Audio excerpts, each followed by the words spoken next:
না, আজ কোনো সাজেশন নয়। আজ আমি তোমাদেরকে একটা প্রশ্ন করতে চাই। অ্যাজ আ ট্যারো রিডার তোমরা অনেকেই আমাকে প্রশ্ন করো যে দিদি, আমি যাকে ভালোবাসি সেও কি আমায় ভালোবাসে? আমার সঙ্গে কি তার ইউনিয়ন হবে? আমি যাকে ভালোবাসি সে আমায় ছেড়ে চলে গেছে, আমার দোষটা কোথায়? সে কি আমার কাছে ফিরে আসবে? এরকম নানাবিধ প্রশ্ন। আজকে আমি তোমাদেরকে একটা প্রশ্ন করতে চাই। তোমরা প্লিজ একটু আয়নার সামনে গিয়ে দাঁড়াও। দাঁড়িয়ে নিজেকে ভালো করে দেখো, না বাহ্যিক রূপ নয়, আভ্যন্তরীণ তুমিকে দেখো। তোমার ভেতরের তুমিকে দেখো, নিজের মনটাকে দেখো।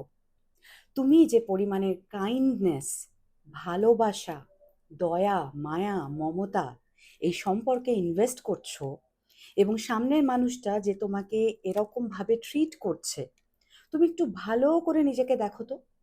দেখে ভাবো তো, তোমার সামনের মানুষটা মানে যে তোমাকে রিজার্ভ করে রেখেছে, সে কি সত্যি তোমায় ডিজার্ভ করে?